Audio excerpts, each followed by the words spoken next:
And that introduced a new life of style upon us, because the best I knew of my father was the day I came in the house and I saw, you can say, a man decorated in a, he was wearing a black suit, lying on the bed lifelessly, and my mother was in one corner of the wall crying helplessly, and it was like a festival was taking place in our home, and different people were coming, masquerade were praying.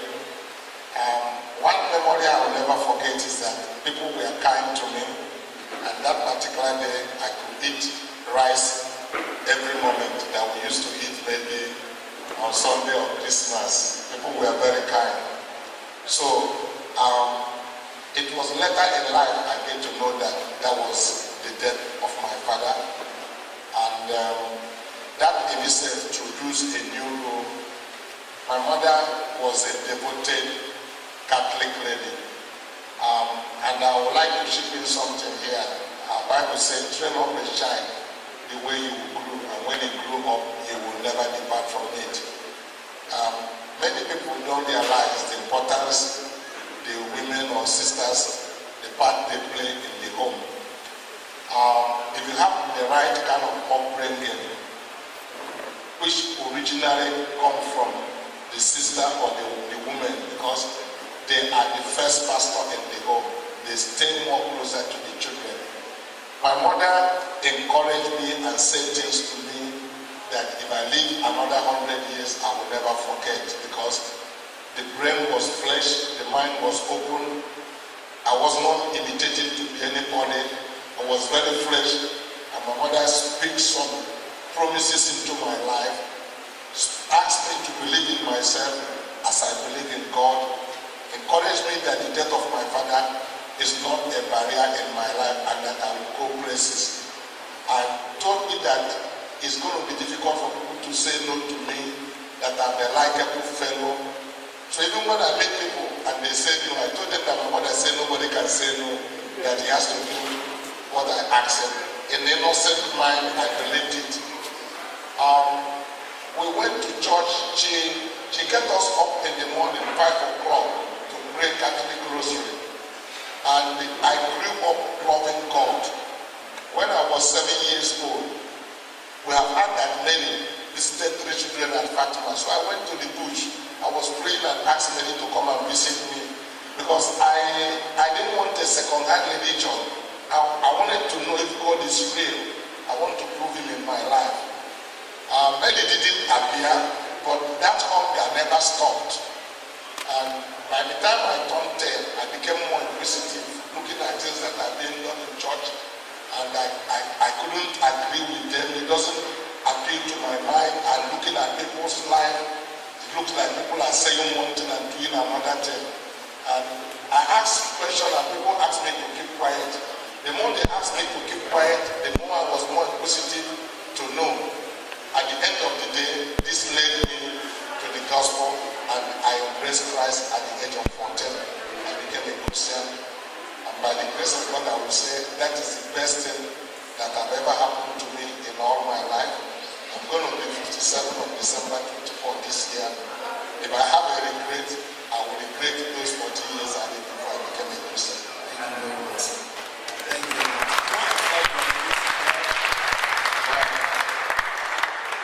So, a little bit about your background story. How old were you when you lost your father? And how did that really affect everything about you? I was exactly 4 years when I lost my father. Frankly, I won't say this is who my father is, because a 4 years child, I had a faint memory. I knew him. The best I can remember of my father is trying to, I look at that bed today. It was a bed that was almost at the height of this chair we are sitting. But for me, it was like a mountain. My father carried me up on top of that bed when I would go to him to get me up on top of his bed. So I had a very faint memory about him. It was my mother who really brought me up, and when she couldn't go, he has to send me to his grave. Lagos to do apprenticeship. So the death of my father brought a lot of discipline in my life because I was never a golden child. I never had things the way many other people have them in life. But life was a little bit rough. But with the encouragement from my mother, determination and faith, and resilience played its role that I can go places in life, and I started having confidence in myself as I believed in God and was looking for God to really manifest himself in my life and feeling. So that's the kind of background I have. And by 14 years, I started doing apprenticeship when I was 7 years. I came to Lagos here and lived with my uncle, my mother junior brother, and worked for him for 7 years without salary. At the end of the 7 years, he gave me 200 naira to start up my life. But I became a Christian by then, so I had a clear sense of direction, what I wanted in life. Because the truth is that if you don't know what your values are, making decisions become difficult for you. If your values are clear to you, you don't have difficulties making decisions. So I was a Christian already. Basically, my uncle was angry with me. We were in St. Delos Mission. I saw one of our former pastors here now, who was speaking before now when we were in St. Delos. I was in a St. Delos Mission, and I think I was in Central Christian Fellowship there, and we were having a camp meeting, fasting and prayer. So I had locked up my bus shop for 3 days and went to church. And we are from the eastern part of Nigeria, precisely from Nnewi. For an Igbo guy, who some of you are not Igbo, if you want to get the attention of an Igbo man, go and close his shop. Whatever he's saying, they will be ready to listen to him. So my boss, because for us, business is like religion. We don't close shop, So when my boss came back and find out I've shut his shop for 3 days, for him he couldn't take it, and invited me, and out of anger gave me 200 naira. That particular day I went with my senior brother, and it was like the world came to an end.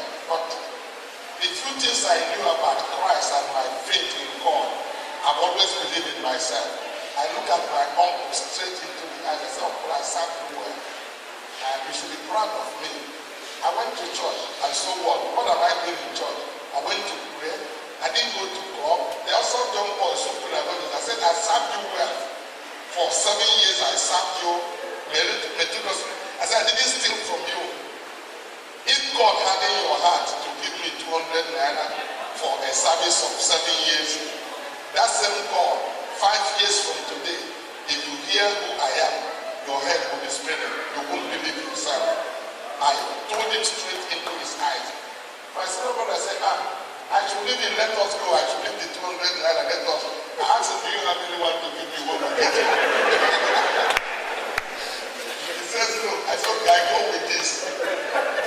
And I went and teamed up with him.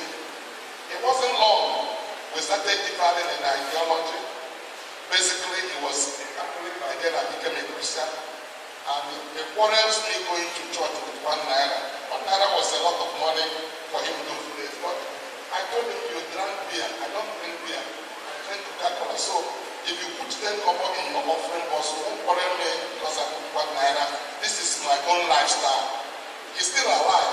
On this principle, we parted with him, which is not out of place because God's word calls for total separation from every unbelief.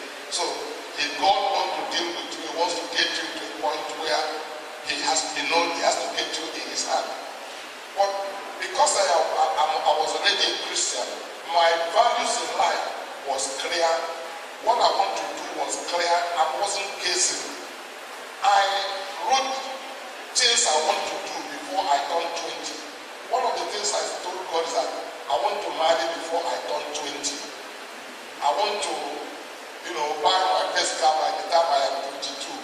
I wanted to be a millionaire before I turned 25. And I wrote them down. I wanted to have my first child before I am 21. And a goal without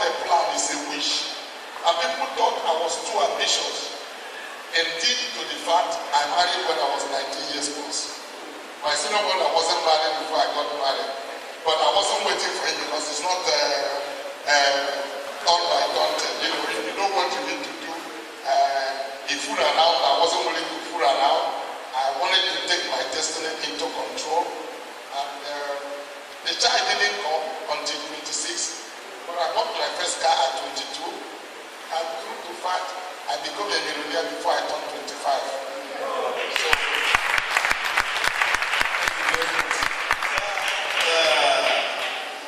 that's an interesting story that that when you joined your uncle after you left your maternal uncle that you stay in the Utah,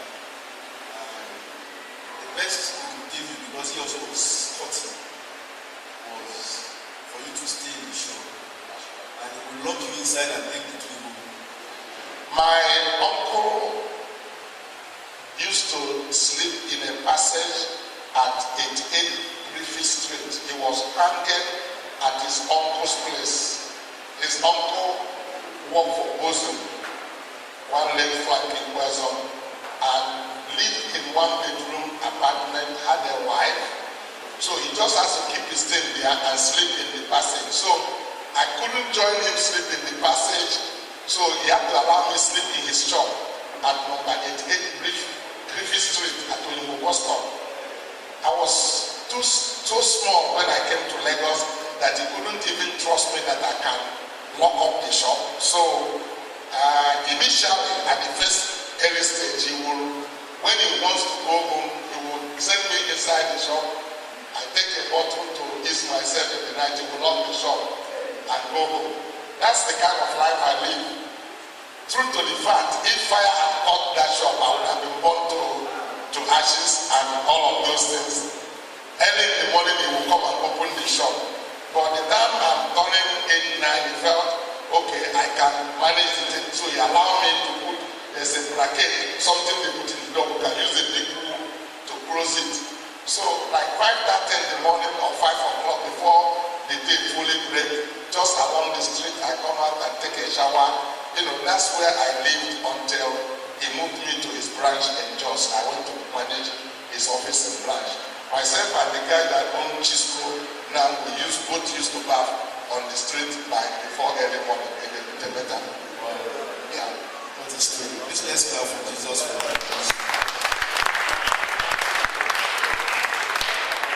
So we will still want to know, interestingly, the Forbes West Africa magazine for November, you are the cover page, and the caption says turn $1 into $50 billion. That was the caption story. What was it like, your entrance into business? After working for my uncle for 7 years and he gave me 200 naira, frankly, it appeared devastating, and some other person could spend that money in a restaurant that evening and blame everybody around him, including blaming God, and ask him why he didn't take my father when I was 4 years. But I have a different mindset. Life is not about what happened to you, it's about what happened in you.